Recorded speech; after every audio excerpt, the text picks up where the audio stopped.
Intel Core. For decades, this was the king of computing, the chip inside the vast majority of the world's PCs and laptops. You've seen the name on a sticker 100 times: Core i5, Core i7. Intel basically defined the modern processor, the CPU, the brain of your computer that does the actual thinking. And for years, an Intel chip was the default in nearly every Windows PC on Earth. They recently dropped the old i3, i5, i7, i9 labels and switched to Core Ultra, but the idea is the same: bigger number, more power. The latest are the Core Ultra 200 series, built on Intel's classic chip design called x86. The architecture, basically the blueprint, that's run PCs for over 40 years.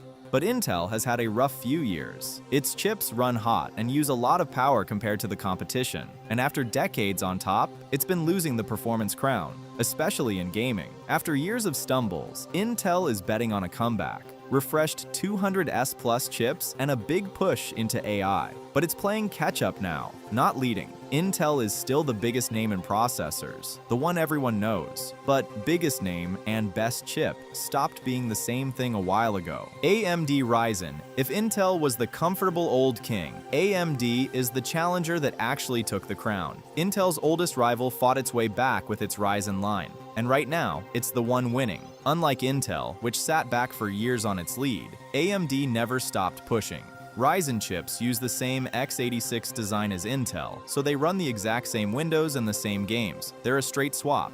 The current Ryzen 9000 family, built on a design called Zen 5, is the one to beat. And AMD has a secret weapon: special X3D chips with a huge stack of extra cache. Basically, ultra-fast memory glued right onto the processor. The result? The Ryzen 7 9800X3D is, right now, the fastest gaming chip you can buy, beating Intel's best by around 30%. The downside is mostly habit. Plenty of pre-built PCs and big brands still default to Intel out of pure habit, so AMD doesn't always get the spotlight it's earned. And in a few non-gaming tasks, the very top Intel chips can still edge ahead. But for most people building a PC today, Ryzen is simply the smarter buy. And the market has finally noticed. Apple Silicon. Apple Silicon. Here's where the whole story flips. For years, Macs ran on Intel chips, just like everyone else. Then, in 2020, Apple did something radical. It dropped Intel and built its own processors, the M series, on a completely different design called ARM. And ARM is the key word, because it is not x86. It's a leaner, far more power-efficient blueprint, the same basic design that's been in your phone for years. Picture taking the tiny, ultra-efficient engine out of a smartphone and dropping it into a full laptop. That's basically what Apple did. The newest, the M5, landed in 2026, and the results embarrassed the industry. MacBooks that stay silent, barely get warm, last all day on a charge, and still outrun much hotter Intel and AMD laptops. Every M chip also packs a dedicated AI engine, which is why on-device tricks like live translation or instant photo cleanup feel effortless. But Apple Silicon comes with Apple's usual catch. These chips are exclusive to Macs. You can't buy one and drop it into a normal PC. The memory is sealed onto the chip, so there's zero upgrading later. What you buy is what you're stuck with. Still, Apple Silicon did something nobody thought possible. It proved that ARM, the little phone chip, could beat the desktop giants at their own game.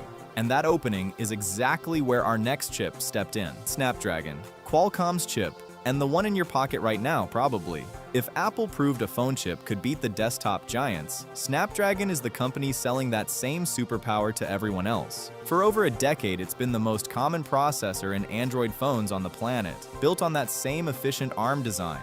But recently, it went after a bigger target: laptops. The Snapdragon X line brings ARM to Windows PCs with all-day battery life and a built-in NPU, a part of the chip dedicated purely to AI, powering the new Copilot Plus laptops. Unlike Apple, which locks its chips to Macs, Qualcomm sells Snapdragon to anyone, so it turns up in phones, tablets, and laptops from dozens of brands. The problem is, Windows wasn't really built for ARM. Tons of older programs were written for x86, so they have to be translated to run on Snapdragon, and that translation can slow things down or break them completely. The battery life and AI are fantastic. Raw compatibility is still catching up. But notice what's happening. Between Apple and Snapdragon, ARM is quietly taking over, and the 40-year rule of x86 suddenly doesn't look so permanent. Server CPUs, server and workstation CPUs. Now we leave the world of normal computers entirely. The chip in your laptop has maybe 8 or 16 cores. Think of cores as separate workers inside the processor, each handling its own task at the same time. A server CPU like Intel's Xeon or AMD's EPYC can pack over 100, the biggest top out north of 128 cores in a single chip. And AMD's Threadripper, built for workstations, turns a desktop into a monster for things like 3D rendering and massive video projects. You will never find one of these in a normal PC. They live in the data centers that run the entire internet. Every website, every app, every AI model is handled by racks of these, working alongside the data center GPS we broke down before. The catch is they're ridiculously expensive. A single top server chip can cost more than a whole high-end gaming PC, and pointless for everyday use. All those cores only help if your software can actually use them, and most normal apps can't. So unless your computer's job is to serve 1 million people at once, this tier isn't for you. But every time you load a website or ask an AI a question, one of these is doing the work behind the scenes. RISC-V. And finally, the one almost nobody has heard of. That might just take over the whole industry. Everything we've talked about runs on a design owned by a company. x86 belongs to Intel and AMD, and ARM is licensed out by a single firm. RISC-V is different. It's completely open and free. Anyone can take the blueprint and build their own chip without paying a cent in licensing. Think of it like Linux, but for processor design. Open source, community built, and impossible for any one company to own. Right now, RISC-V is still young. It mostly shows up in small, simple chips inside gadgets, and it can't yet match the big players on raw power. But it's growing fast, backed by giants like Google, and by entire countries like India and the European Union that want to build chips they fully control instead of depending on American designs. It's the biggest gamble of the group. But remember, ARM started as a tiny underdog too, and now it's in every phone on Earth. RISC-V is betting the exact same thing happens again. So that's every CPU. From the Intel Core in your laptop to the open source RISC-V that might one day replace them all. Which one is in the device you're watching this on right now? Drop it in the comments. And if this finally made processors make sense, subscribe. There's a new one every week.